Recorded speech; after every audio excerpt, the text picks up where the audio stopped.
ये एक L लंबाई की सीधी पतली छड़ है जिस पर Q आवेश समान रूप से वितरित है।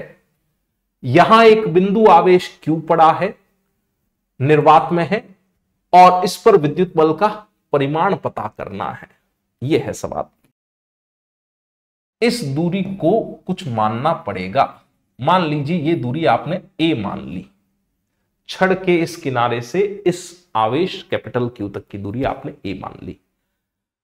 देखिए, कूलाम का नियम केवल लगता है बिंदु आवेशों के लिए, तो ये छड़ तो बिंदु आवेश अभी नहीं है, लेकिन हम ये मान सकते हैं कि ये छड़ छोटे छोटे छोटे छोटे बिंदु आवेशों से मिलके बनी हुई है। तो आप एक काम करें, इस स्मॉल q से इधर आ जाएं आप x दूरी पर।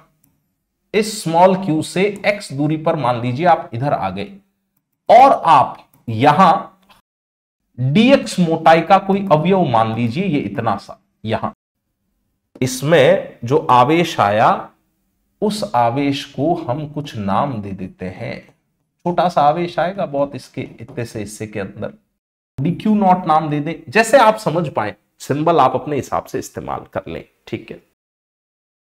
अब ये जो dq नॉट है ये एक बिंदु आवेश हो गया, ये बिंदु आवेश है, ये भी बिंदु आवेश है, तो इनके मध्य कूलाम का नियम आराम से लगाया जा सकता है। तो सबसे पहले इन दोनों के मध्य जो बल dF लगा मैं उसकी गणना कर देता हूं। तो dF बराबर आएगा कि dq नॉट इंटू Q बटा x स्क्वायर। भाई ये dq नॉट एक बिंदु आवेश हो गया, ये एक बिंदु आवेश हो गया, इनके मध्य बल लगा dF। ठीक है ये बात। अच्छा, अब ये dq नॉट के मान की मुझे आवश्यकता है, तो ये एकांकी विधि से निकाला जा सकता है। कैसे? देखिए, L लंबाई पर कितना आवेश है, L लंबाई की छड़ पर आवेश कितना, ये तो सवाल नहीं दे रखा था, ये था आवेश आपके पास Q। तो एकांक लंबाई की छड़ पर कितना आवेश आएगा, वो गणित में नहीं करते थे, 5 पेन का मूल्य 30 रुपए है, तो 1 पेन का मूल्य कितना आएगा, 30/5। बस वैसा ही करना है, एकांकी विधि वाला काम है। तो इकाई लंबाई की छड़ पर आवेश आ गया Q/L। अब यहां छड़ की जो लंबाई हमने इस्तेमाल की है वो की है dx। इस पर कितना आवेश आएगा, Q/L इंटू dx। और बच्चों ये Q/L इंटू dx जो है ना, इसी आवेश को हमने नाम दे रखा है dq नॉट। तो हमें यहां मान तो पता चल गया, रख देते हैं मान कि Q/L dx Q, और यहां नीचे पड़ा है x स्क्वायर। ठीक, इसमें से K नियत है अलग रख लिया, Q नियत है अलग रख लिया, कैपिटल Q नियत है अलग रख लिया, L नियत है अलग रख लिया, और x⁻² इसको ऊपर ले गया, और यहां dx, और इधर मेरे पास है df। मैं उम्मीद करता हूं सबको इतनी बात तो समझ में आ रही है। अब हम करने वाले हैं समाकलन।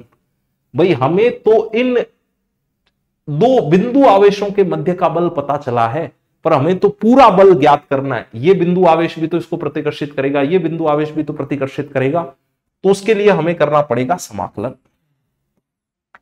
यहां आप सीमा रखेंगे 0 से f। यहां समाकलन की लिमिट क्या रखेंगे, ध्यान दीजिएगा। x की जब आप लिमिट रखने जाएं तो x की निम्न सीमा, लोअर लिमिट जो रखी जाएगी वो रखी जाएगी a। जब आप इस आवेश से a दूरी पर हैं तो यहां कंसिडर करेंगे छोटा छोटा सा आवेश। फिर आप चले जाए यहां से आखिरी कोने तक, मैं लिख ही देता हूं ये बात, मैं लिमिट रखना चाहता हूं a से लेके a+L तक। देखिए जरा, x का मान a रखा और x का मान a+L रखा, तो इसमें क्या छड़ का हर छोटा छोटा छोटा छोटा आवेश कंसिडर कर लिया आपने, यानी कि कुल बल F आ जाएगा। ठीक है, समाकलन में आगे बढ़ा जाए। अब तो सरल ही है बातें। तो इधर तो हल करके मेरे पास मान आ गया F। इधर जो नियत राशियां हैं वो समाकलन से बाहर ही पड़ी रही, KQQ/L। ये x की घात -2 का समाकलन अगर आपको याद हो तो ये आता है x की घात -2 प्लस 1 बटा -2 प्लस 1, और यहां a से a प्लस l। ये भी सरल है। चलिए अब थोड़ा ऊपर लिख देते हैं ताकि सबको विजिबल रहे, अलग कलर से इन राशियों को ऊपर लिख रहे हैं अपन। तो f बराबर k q बाय l। यहां क्या बचा भाई, -2 प्लस 1 तो बचा -1, वो माइनस चिन्ह मैं यहां दिखा रहा हूं। यहां x की घात -1 बची है तो उसको क्या ऐसा लिख दूं, x की घात जो -1 बची उस x को मैं इधर नीचे ले आया और ये -2 प्लस 1 वाला माइनस चिन्ह यहां दिखा दिया। ठीक है, a से a प्लस l। अब आपको समाकलन में मान रखना आता है, क्या क्या करना है, k q बटा l।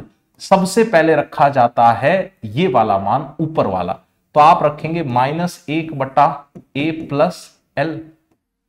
फिर समाकलन में यहां एक ऋण चिन्ह आता है, माइनस चिन्ह आता है। अब वापस से मान रखेंगे तो आप रखेंगे -1 बटा x, x की जगह अब मान आएगा आपका a।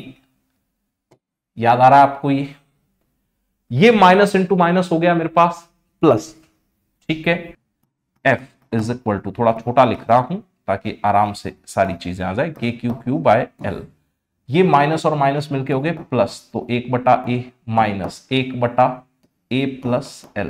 सहमत है आप इस बात से? अब हमें लेना है इसमें लघुत्तम समापवर्तीय एलसीएम, तो एलसीएम ले लीजिए और आपको मान पता चल जाएगा, अंतिम मान जो आ रहा है। जगह थोड़ी सी कम है इसलिए मैं डायरेक्ट लिखना चाहूंगा। सहमत है इस बात से?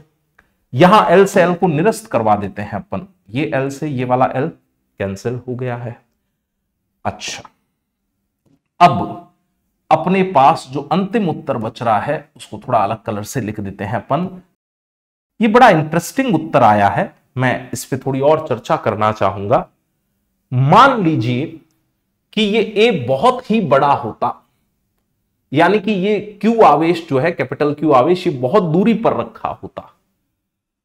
अगर A बहुत ही बड़ा होता तो आप ये कहते कि A के सामने L तो नगण्य है। A बहुत बहुत बहुत बड़ा है, कई हजार करोड़ किलोमीटर मान लो आप, तो A बहुत बड़ा है तो उसके सामने तो ये छड़ एकदम बिंदु आवेश ही दिखाई देगी, है ना। L को नगण्य मान लो। L को जैसे ही नगण्य मानोगे, देखो क्या शानदार एक्सप्रेशन आ रहा है। L को नगण्य मान लो, L को 0 मान लो। L को 0 मानते ही F आ रहा है k q बटा a स्क्वायर। A बहुत ही बड़ा है, कई हजार किलोमीटर दूर ये बिंदु Q है, तो फिर ये छड़ तो एकदम बिंदु जैसी दिखेगी ना। तो इधर बिंदु आवेश Q, इधर बिंदु आवेश Q, L नगण्य मान लिया तो दूरी उनके मध्य A है, तो बल आना चाहिए k q बटा a स्क्वायर, यानी कि हमारा उत्तर सही आया है। ओके। अच्छा, इसमें कुछ बच्चे एक गलत कॉन्सेप्ट अपना लेते हैं। वो क्या कहते हैं कि हम सारा आवेश यहां बीच में मान लें और फिर लगा दें, जैसे द्रव्यमान केंद्र मानते हैं वैसे ही हम सारा आवेश यहां केंद्र पर मान ले। क्या गलत लिखते हैं बच्चे, मैं बता देता हूं आपको। जो कारनामा करते हैं बच्चे, इसमें मैं अलग कलर से वो बात समझाना चाहूंगा जो आपको नहीं करना है, कारनामा जो कि गलत है। ये गलत है। कुछ बच्चे पूरा आवेश यहां मान लेते हैं। वो कहते हैं जैसे द्रव्यमान केंद्र होता है वैसे स्मॉल q आवेश यहां मान लो। वो कहते हैं कि ये दूरी L/2 है, ये दूरी a है। ये गलत है, आपको नहीं करना ये कारनामा। फिर वो कहते हैं कि F बराबर ऐसा लिख लो k q बटा L/2 प्लस a का स्क्वायर। ये इसलिए गलत है कि जैसे आप यहां सारा आवेश Q केंद्र पे मान ही नहीं सकते। आवेश केंद्र जैसा कोई कॉन्सेप्ट है ही नहीं फिजिक्स के अंदर, ठीक है। तो ये कारनामा नहीं करना। और आप देख भी लो, जो सही उत्तर आ रहा है वो तो इससे अलग ही आ रहा है ना, मतलब ये कोई कॉन्सेप्ट सही नहीं है, ये गलत बात है, ध्यान रखिएगा। जो गलतियां आप कर सकते हो उनको भी रेड पेन से लिखते जाइए कॉपी में। हो सकता है वीडियो देखते हुए भी किसी बच्चे के मन में ये आया हो कि क्यों नहीं सारा आवेश यहां केंद्र पे मान लूं और फिर कूलाम का नियम लगा लूं। तो ये सवाल आपको कई बढ़िया बातें सिखाता है। नंबर 1, कूलाम का नियम केवल 2 बिंदु आवेशों के मध्य लगता है।